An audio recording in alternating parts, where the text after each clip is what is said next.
Yes, so first of all, I think a dream for me could be a center like this in Denmark, to have different departments working together on subjects that are complex. And we need to do that, but it's very difficult.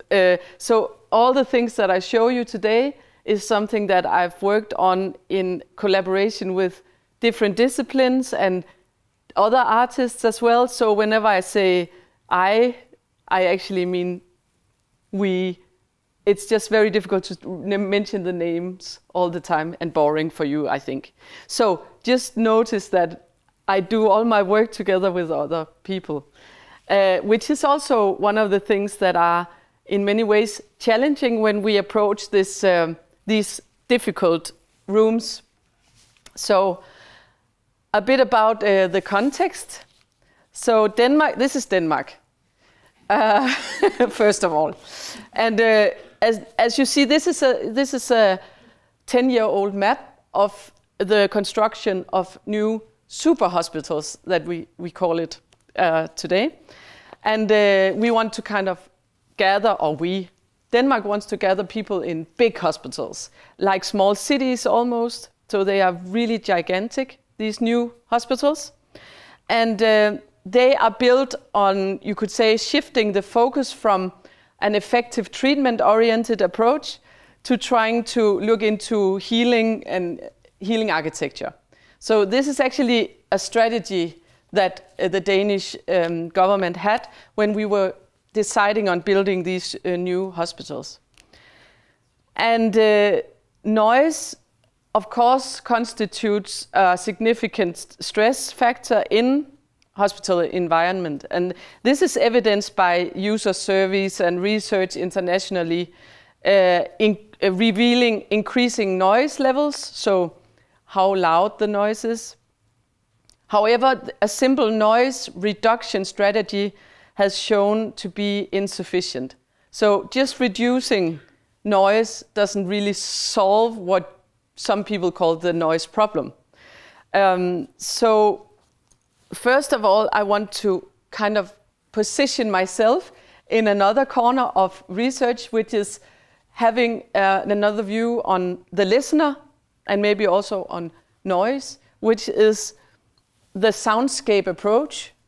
And the soundscape approach is in no ways just one thing, but there has been attempts to try to define what a soundscape is. So this is from the ISO standard that was made 10 years ago almost, or 10 years ago actually now, about definition of a soundscape. So what is this trying to say? It's trying to say that when we hear a sound, it's not just going passively into our ears and then there's a noise. Actually, there's a lot of things going on in that process.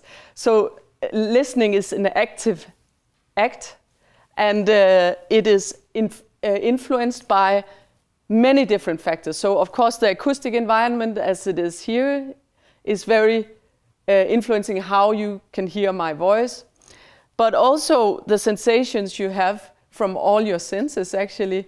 And this is the big box up here that I'm going to talk a lot about, which is that the context is influencing actually how we interpret the sound. So this is a totally different approach, I would say, than having a noise reduction approach to sound.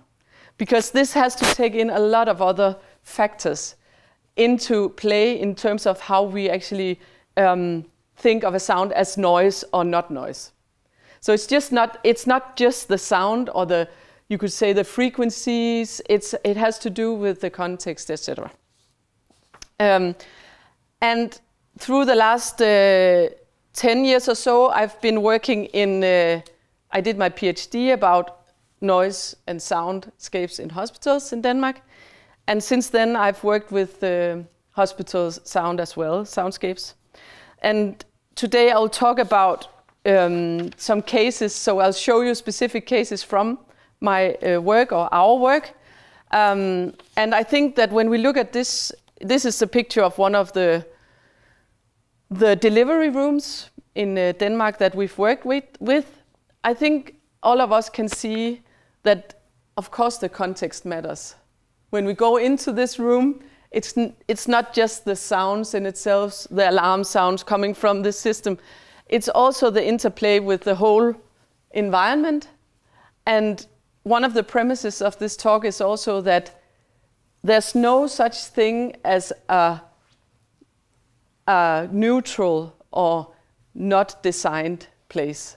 So oftentimes when I'm talking about sound, people are like, but we don't need more sound, or we shouldn't introduce sound into this place. But then we need to consider all the time that there's already a soundscape here. This is filled with sound. So when we think about our work with sound, there's nothing called a neutral or no situation. That's not at all possible in a hospital, at least. So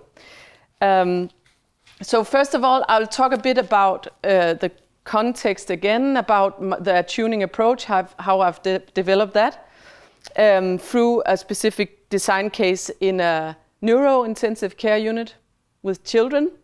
And then I'll show you the work from the delivery rooms. What's it called in German? Okay, difficult.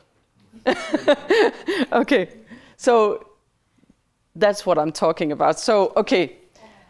So now I'm going back to, even before I started my PhD, I wanted to do a PhD about soundscapes, but I didn't really know where to work, because I was also working in music and in pop music and music industry. And what happened was that I was going to the hospital with my son.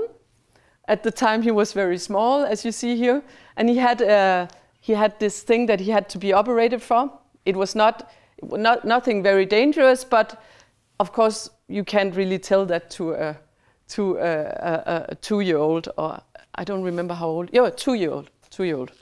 So what happened was that we went into the hospital. He was bedded in this 4-bedroom with 4 different beds, and in the other beds there were 3 other children that had gone through surgery. So they were actually eating and recovering. And he had been fasting, didn't eat for maybe 12, 14 hours. So he was looking at other children eating, and he was hungry, tired, and of course very alarmed by this situation. And then what happened was that the door was open into the ward, the hallway, and he heard this sound.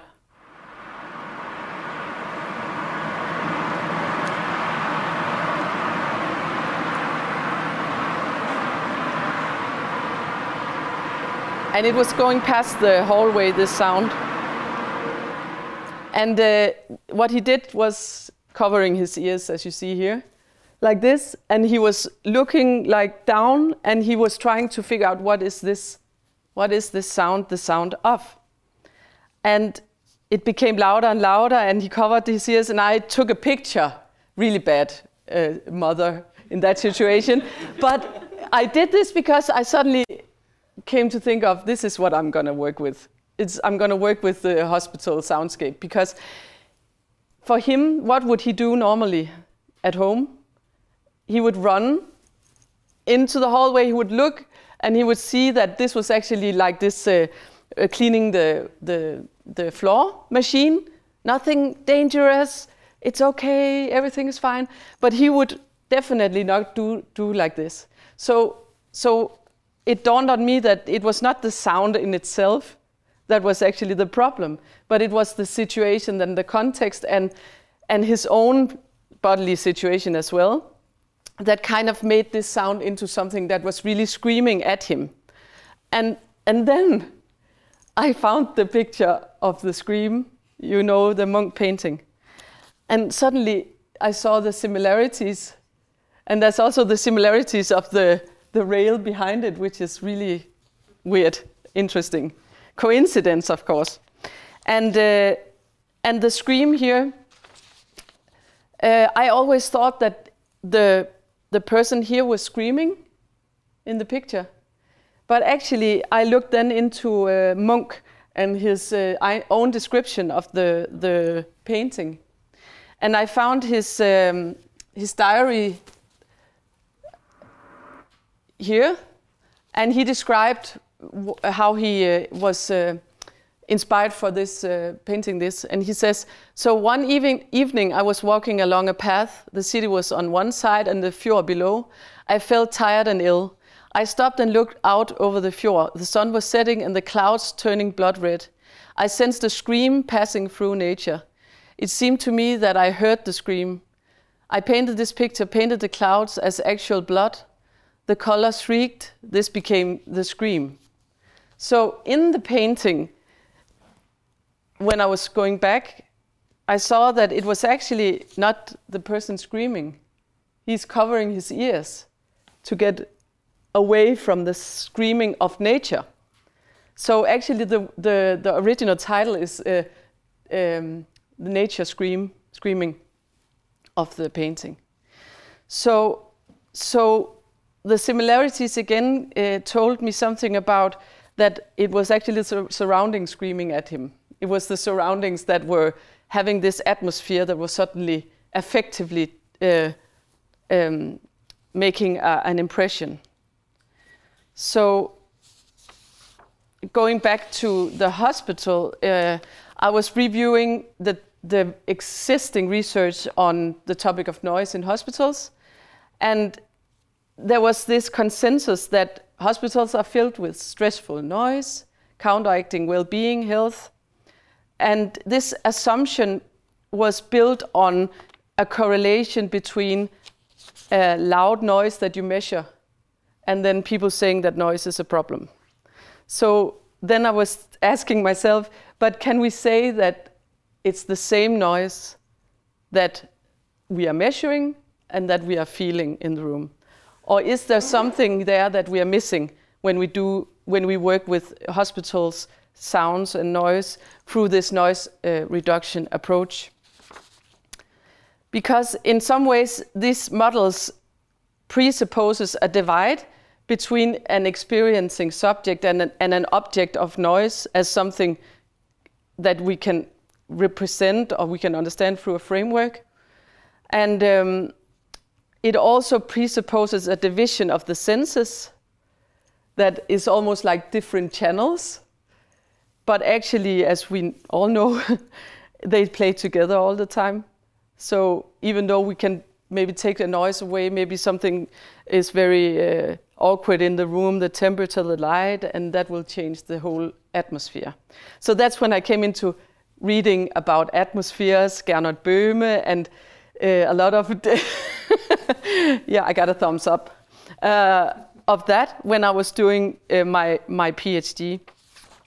The last thing that I want to mention also is that the existing models also, this is the strategies I found at the time in hospitals. So either you have insulation strategies that is trying to build the room so it's okay with the acoustics, reverberation, time, etc.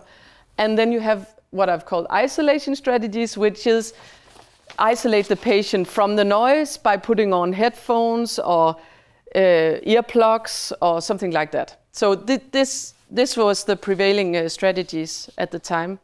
And also the different existing strategies also took a starting point in this guy, presuming that we were all kind of normal listeners. So I was looking into defining what is a normal listener. So actually there is a definition of a normal listener. Do you want to hear it? And then we can see if anybody in here is in that category, okay? So if you all raise your hand, all raise your hand. Yes, so now you're all normal listeners, okay? So now no, just keep it up.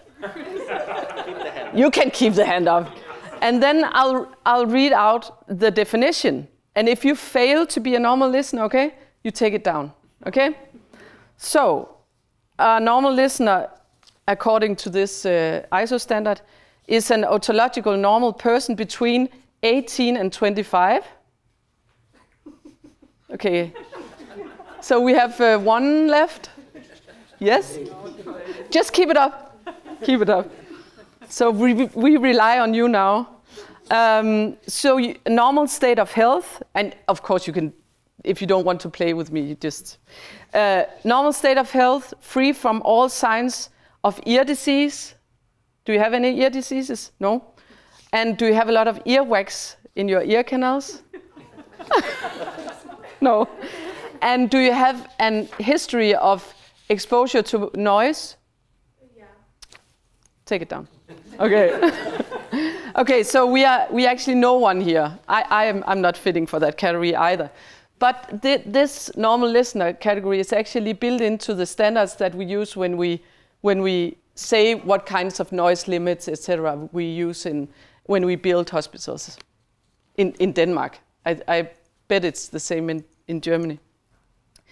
But of course, we all know that, okay, now we know nobody here is a normal listener, but we also know that age, context, sensitivity, other situations, health issues impact how we listen, and that, for instance, children, they have a smaller ear canal. I'm not an expert in this, but it can actually amplify sound, or sounds can be much louder for children. For instance, John Drever, he's from Goldsmith University.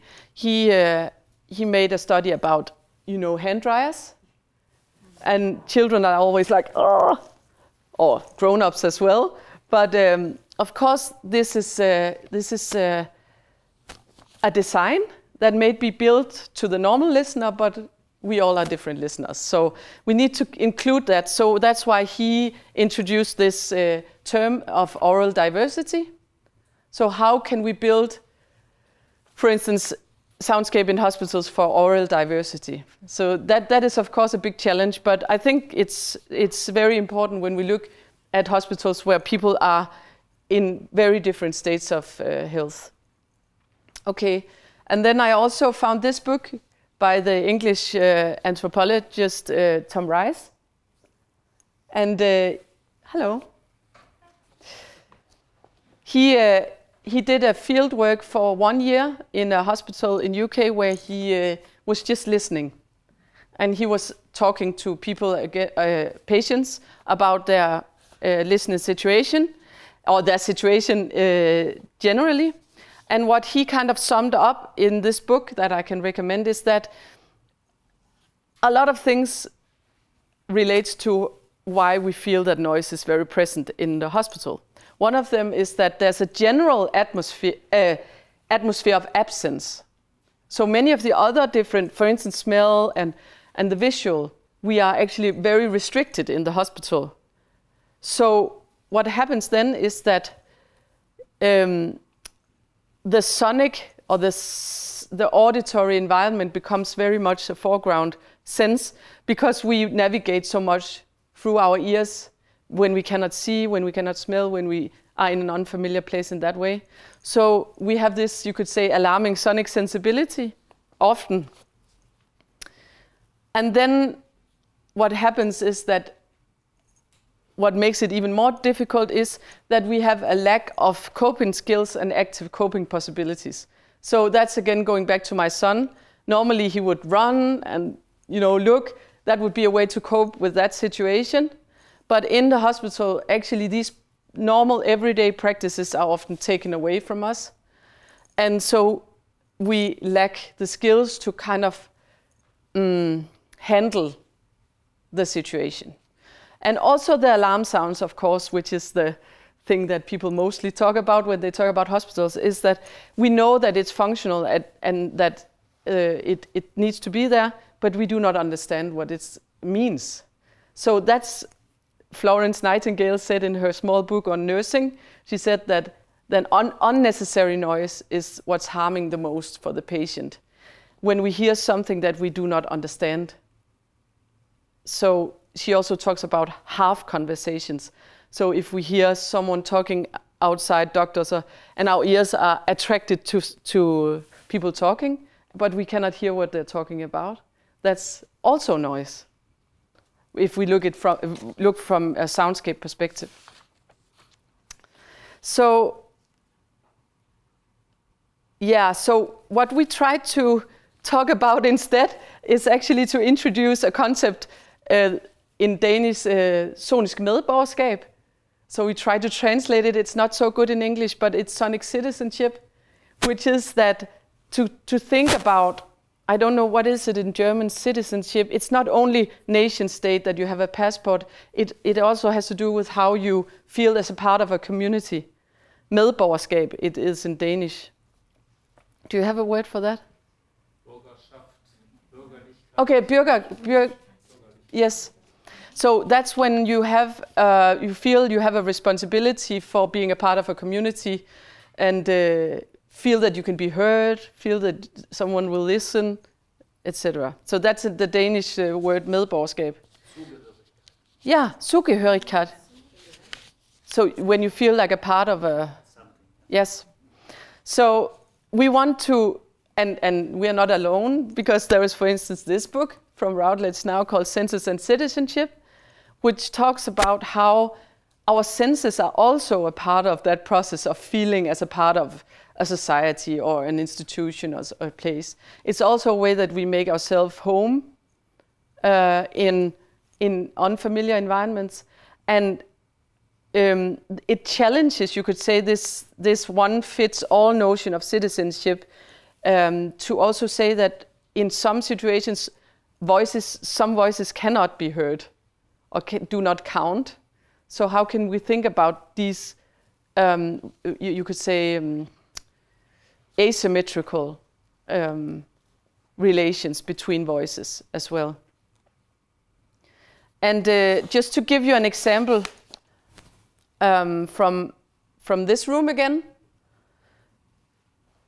So this is a very special room, a very difficult room, because this is not a normal delivery room, but this is a room for people giving birth to stillborn children. Yeah, so, and late abortions. So they have to go in here and give birth to a child that is not alive. And this room is in the normal delivery ward, okay? So what we did here was interviewing, later on we wanted to do something with this room, of course.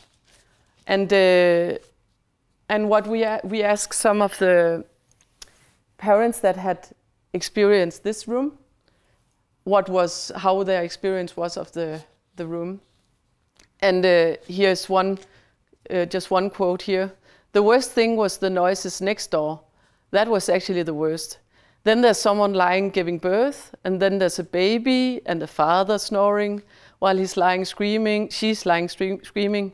That's what bothered us the most. That you wake up at night, hear the child coming, and it screams. Yeah, so what this talks about is, of course, someone not being able to feel as a part of a sonic citizenship or as a community, and feeling that you have no coping strategies, you have no possibilities to do something. And what it also talks about is that sound is transliminal, so it goes through limits. So what happens here is that we can say you have your own room, but actually the sounds goes through the walls. And we are not designing or thinking about that because we cannot see it. So we live in a visual culture in Denmark, and I think in Germany as well. And so this is not something that we even consider, that people are actually lying here giving birth and listening to others giving birth as well. So I would say from a sonic citizenship perspective, this touches upon a very fundamental level of practice citizenship, as the boundaries between private and public is not something that we can determine in advance, but one that we constantly handle or negotiate also sonically. So when we are at home, we can create a nice atmosphere with music, and we can invite people in, etc. So that's sonic practices of feeling private or public. And here, this is, again, it's taken away from us.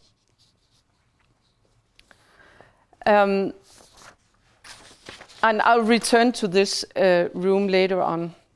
But now I want to go back to the first context, which is also a very difficult place. And this is a neuro-intensive care unit, so head injuries. So it's an intensive unit, so it's people lying here in the intensive period of the situation. And just to give you a bit of an impression here, there's a ward, and then, or there's a hallway, and then there's a shared ward with 3 beds in each, and it's divided by this room where the doctors and nurses are looking and all the time observing the patients.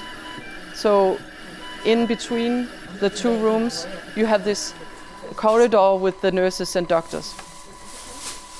And I counted the alarm sounds in here, and there's 35 different alarm sounds in one room.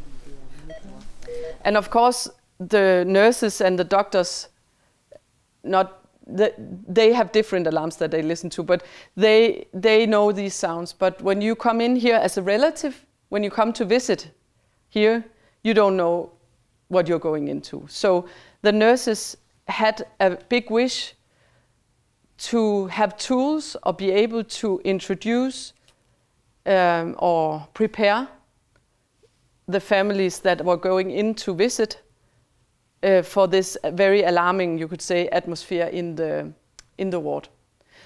And especially children, because oftentimes they wouldn't bring children here because they were afraid that they would be too scared by going in there. But building on research related to children and grief and crisis, we know that it's actually a good thing to bring the child to visit a parent, for instance, instead of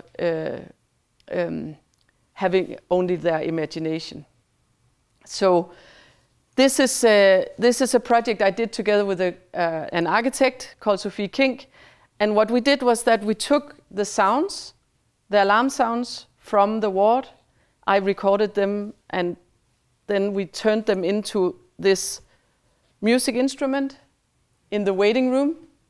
So in the waiting room, they could normally they would sit there for several hours waiting for a good time to go into the ward to visit. So what they could do here was that they could sit on it, they could play on it, and the nurse would then tell them that they could get familiar with the alarm sounds before they went into the room by playing them themselves. So this works with many different listening theories, you could say. One of them is that control, or the feeling of control, or familiarizing yourself through having a feeling of control can help you when you then hear the sound again to place it in the background of attention.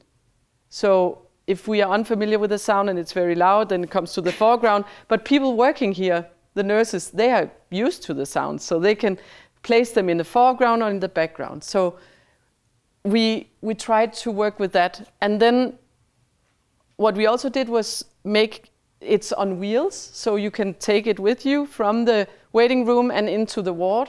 And then when you come into the ward, you can fold it into a staircase, so you can use it as a staircase to get a better position when you are at the bedside for a child. And this is, of course, you could say, not sound design as such or music, but it's a way to work with atmospheres and trying also to soften the transitions between the different rooms by working with both sound and of course furniture in this way. I have a small video here. It's not a real visit, it's a constructed visit.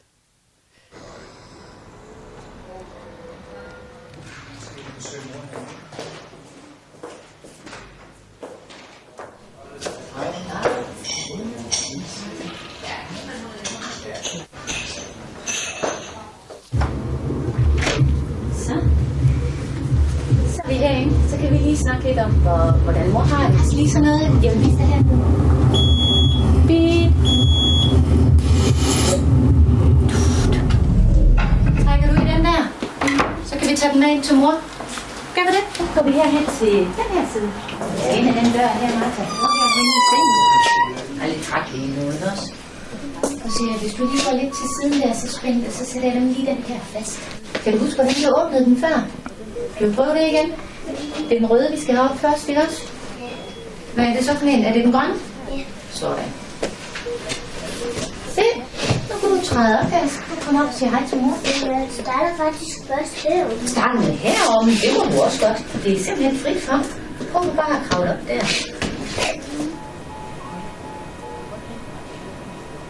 Martha, skal vi lige pakke den sammen igen? Du er rigtig god til at pakke den op, så kan vi hjælpe sådan at pakke den sammen igen. Ja.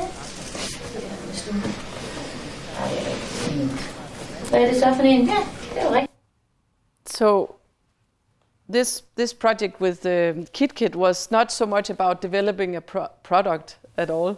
It was much more about getting to some knowledge through actually making something or intervening into a specific situation. So this is what I call practice-based research or artistic research or design research.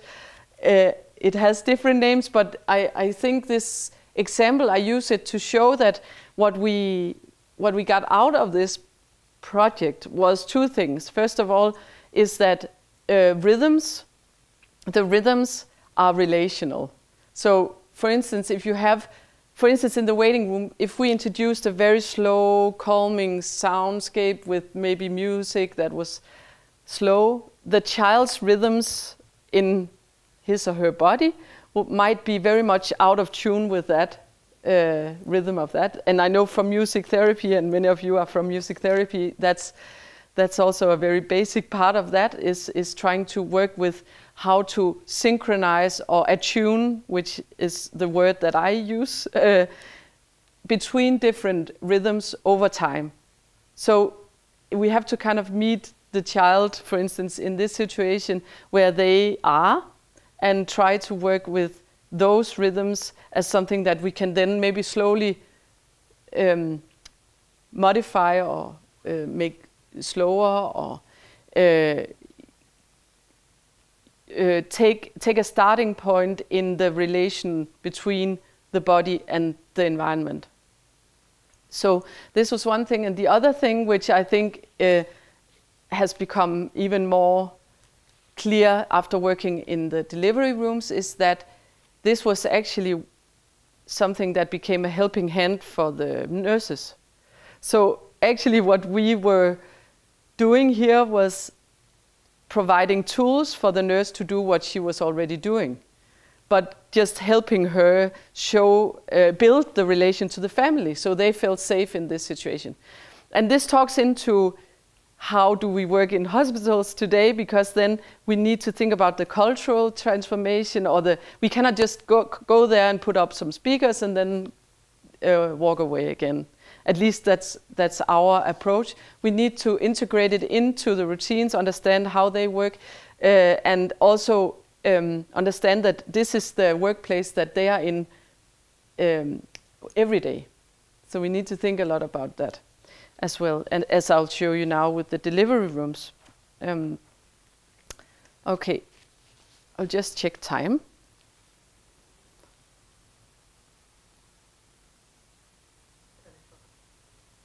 Yes, this is yes, it's 10 o'clock. This is taken from a field work I did, or the quote here I came up with when it's not my quote, but I thought of it when I was sitting here. I was doing field work during 2 births. So I was, not my births, but other people giving birth, and I was in the room throughout the birth. And that was, of course, very intense in this in these rooms. As you see here, you feel, of course, a bit. It's difficult to make this situation nice for everybody. So we were all doing our best, or I was doing my best, to just become a part of the wall there, which was difficult. But the clock was just the only sound in here. So the clock was like tick, suddenly it became the foreground of attention. And the couple, one of the couples, talked about the clock all the time. Please take this. Can you turn off the sound of the clock? Because when you are in birth, this is not what you want to be. I've given birth to 2 children, to be reminded that time is very slow. And, you know, so this is the only sound that's in there. So it's actually not the presence of a thing, okay, maybe the watch, but rather the absence that becomes the cause and impulse for working with these rooms, I would say, for us. So sensory delivery rooms or birth environments is something we've been working on for the last 5 years at least. And there is research that, of course, shows that the context matters to how we feel in a room, and in a room where we are giving birth and want to support the natural birth. This is of course very important. And we have 2 regional hospitals in Jutland, in the middle part and in the north part. And in both of these super hospitals, all the delivery rooms are now sensory delivery rooms. So it's not a choice, it's all of them. So if you are giving birth, it's in one of these rooms now. So that's also a very big responsibility, you could say, to work with that. And because it has to be a functional, effective delivery room. So of course, the safety is the first thing, and that takes a lot of time to kind of make the transformation, and always think about that it needs to be as effective and as safe, of course. So what was the mission of this? The strategy was in line with this healing architecture paradigm, which is trying to give a more relaxing atmosphere. It was trying to bring nature, I'll get back to that, into the room. It was also actually nudging or making a room that could help moving, that the woman giving birth felt that she could move around. She can move around. And then an active role for the partner as well, which is very important here. And a changeable and flexible room for the different phases of the birth. So that's a lot of things that we need to think about. And the design process was a very long process where we started by interviewing 60 soon-to-be mothers, so 60 different pregnant women. And we were asking them about what places they found calming. So instead of saying, what sounds do you like? What colors do you like? Because we know everybody is different, and that would be really difficult to work with. We asked them, so where do you find calmness? Where do you want to go with your new child and for a walk or whatever? What places matter to you? And then, as you see here, we plotted, this is for the middle regional hospital. So we also did this in northern Jutland as well. And then we plotted it all into a map, as you see here.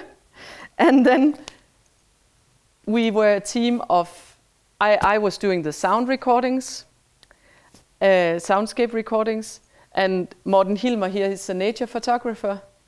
He was doing the pictures and the videos. And there was an architect working with the interior design, or the interior, and we were more people than that. And then we worked very closely with the staff to understand, of course, what we needed to think about in this room. So what we ended up with is a room that is synchronized to the rhythms of the time of year, so spring, summer, fall, winter, and also the time of day.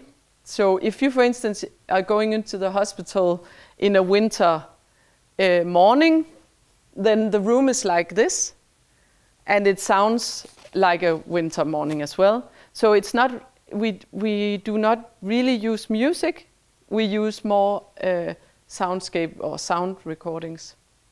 Of course we edit them, so it's not just putting up a microphone and then everything. So it is like a composition, but that's another talk. So I don't really have that kind of clear line between music and sound. But yeah, so we work, then there's speakers in the ceiling, and there's different zones in the room. And then on this screen over there, after you come into the room, you can then play the room in a way where you can choose different moods for different situations.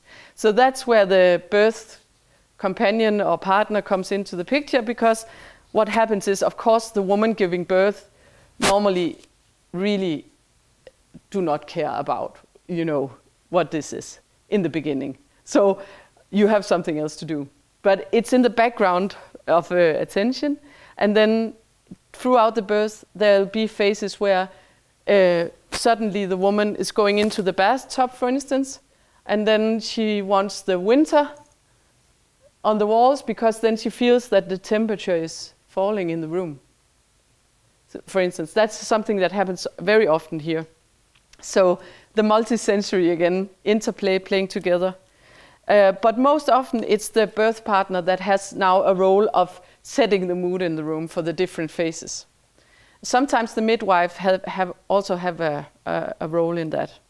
They always have the role of introducing the system and how they can use it. They can turn the sound up and down. But I want to show you a small video. It's a bit difficult to talk about this without showing it. And of course, it's also something different to show it on a video. But as you are not there, we have to do it in this way.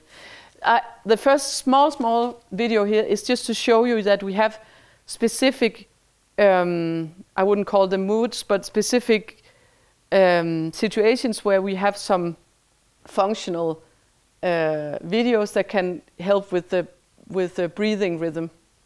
So this is a rhythm that is helping in the last phases of birth, if the woman wants to, and if the midwife feels that it's helping.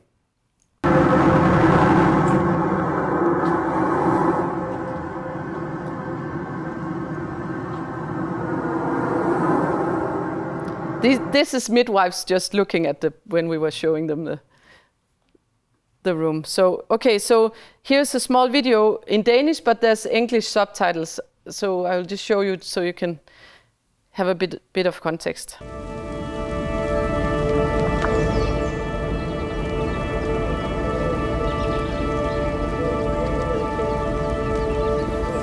En sansefødestue bygger på en forudsætning om, at rum påvirker os. Først skaber vi rummene, og bagefter så skaber de os. Og når man møder et sundhedsvæsen, som er blevet neutraliseret, om man så må sige, har man også skabt noget, der har en ånd. Og den her ånd, den handler meget om, at vi skal være effektive, og vi skal være hurtige, og vi skal kunne gøre rent, men meget lidt om livets store øjeblikke.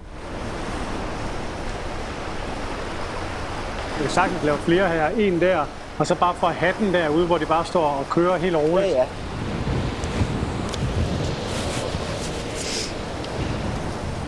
Det, der er så fedt ved at komme ned til Vesterhavet, som vi er ved nu, det er jo, at det kan noget andet end den dybe skove med grønne blade og fugle, der synger.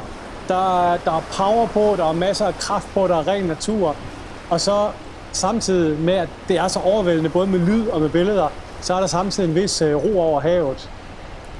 Lyd er virkelig, virkelig vigtigt i forhold til, hvordan vi har det, hvordan vi befinder os på et sted. Og man har jo ny forskning, der viser, at det at bo ved en motorvej kan være decideret sundhedsskadeligt, også selvom vi sover. Og noget af det, vi jo tit opsøger i forhold til lydmiljøet, det er jo netop naturen eller havet, eller det er det, de fleste mennesker nævner, når de skal sige, hvad de bryder sig om i forhold til et lydmiljø. Der synes jeg, det er meget interessant at kigge på, hvad er det for nogle kvaliteter, der er, for eksempel i havet.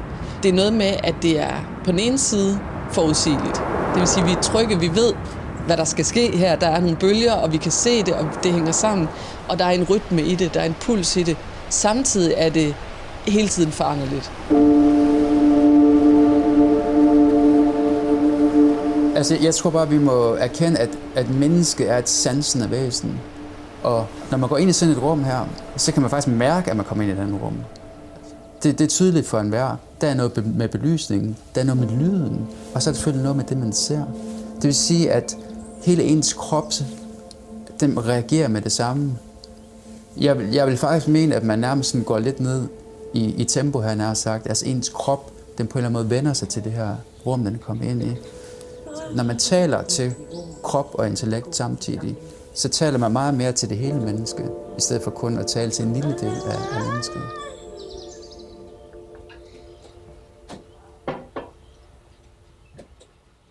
Vi tænkte, vi jo kommet så langt med sådan den hardcore obstetrik, hvor vi redder mor og børn og ser på blødning og antallet af kejsersnit og så videre, at vi begynder at tænke, at der må være nogle andre parametre, vi også er nødt til at skrue på, eller kan skrue på, for at gøre det lige den sidste tand mod at være perfekt.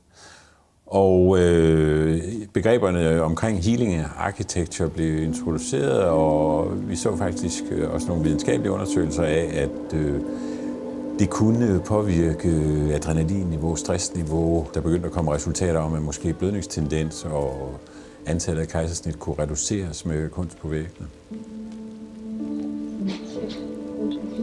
Vi har ikke været sådan helt sikre på det, men jeg tror, at vi er nu, det? Jo, jeg tror, det ligner en Julius. Ja, det gør det.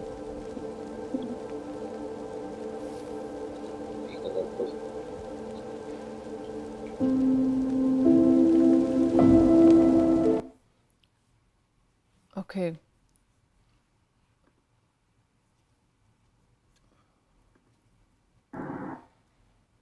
And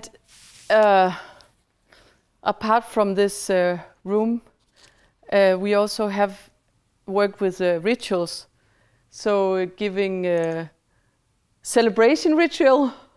So in the mid region, there's you can press a button, and then and then of course the midwife is there with the.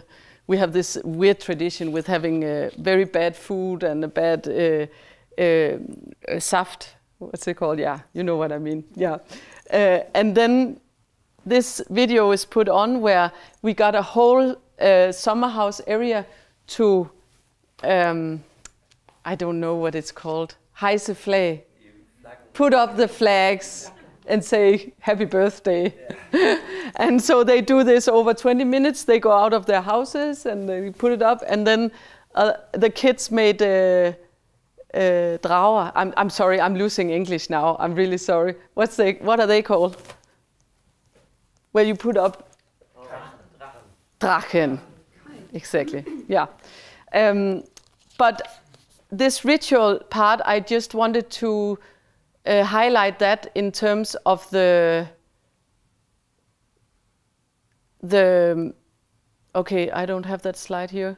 Okay, so if we go back to the difficult room I talked about, we also work with rituals there.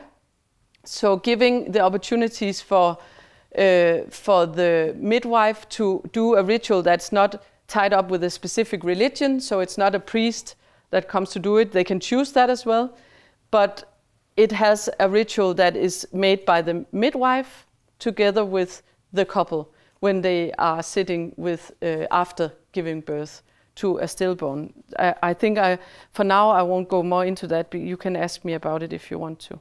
But of course, the next question is, does this work? I don't know if you are going to ask me that, but can we measure it? And do we have to spend money on things like this? And we just had a talk this afternoon about this, because I think we share this urge or need to show that this works. And of course, I understand the need for showing that it actually works for people, but we also have to acknowledge that this is actually something that is very, very hard, if not impossible to measure with the normal methods that we use to measure things. We can look at some numbers from these different rooms, and we are looking at that, of course. And we can, for instance, we can see in the North Jutland that the number of cesarean sections, planned cesarean sections, have halved. It's halved. So this has to do with not feeling safe, and if you plan a C-section, it also has to do with the fear of giving birth.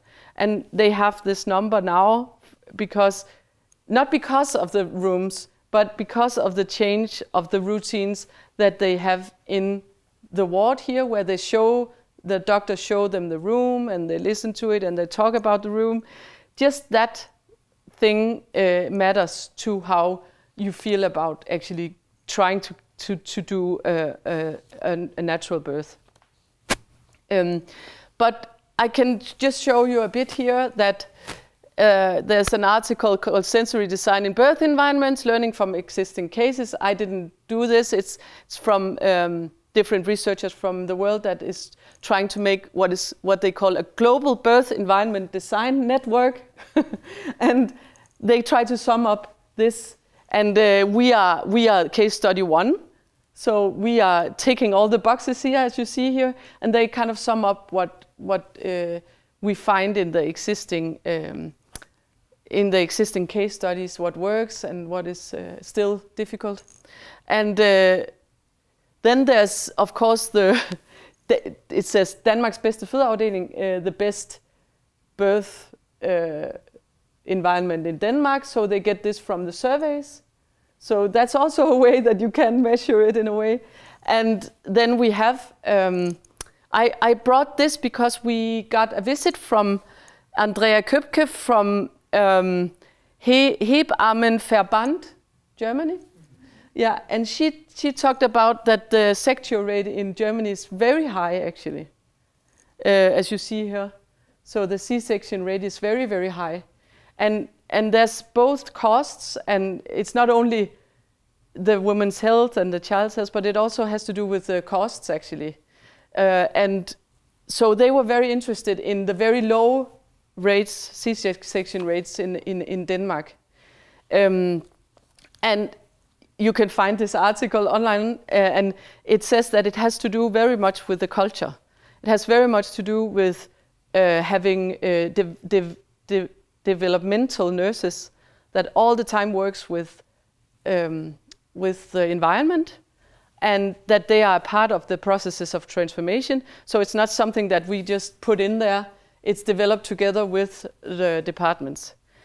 And of course, this demands a lot of time and effort from everybody. So this is what is the big problem, because as you know, in Germany as well as in Denmark, the healthcare system is under a lot of pressure. So just having a nurse, having time to talk with midwives and nurses is very, very difficult.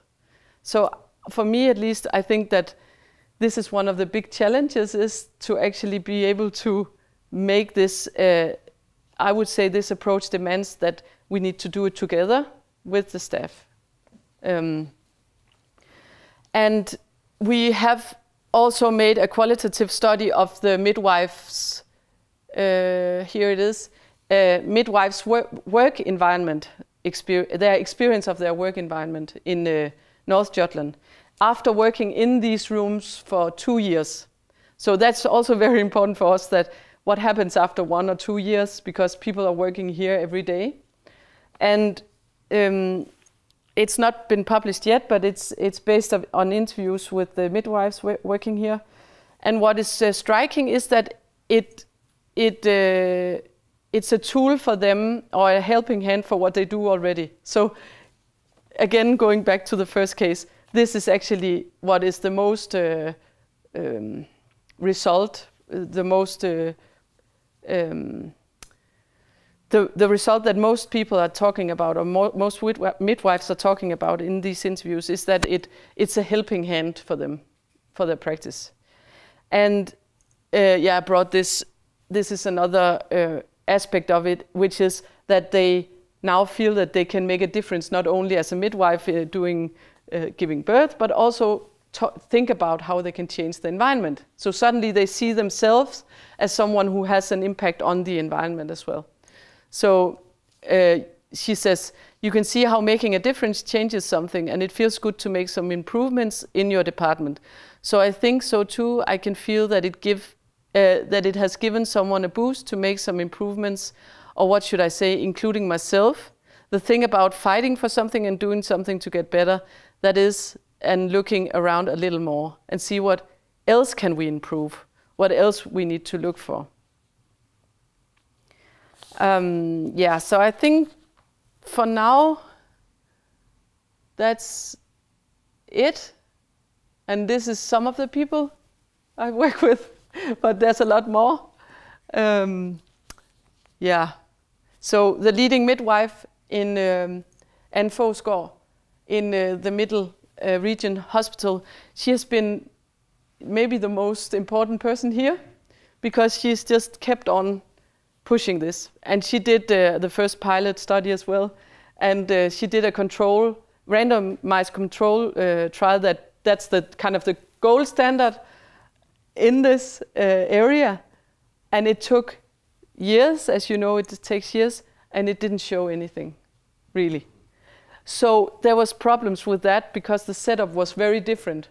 Because at the time, that's a long story, but it's just to say that she worked, even after that, she kept on pushing that it mattered. It mattered to the couples, but it also mattered to the midwives. All right. Okay, so do I have a conclusion now? I think I already said it. So so maybe we can just take some questions or comments or whatever, thoughts.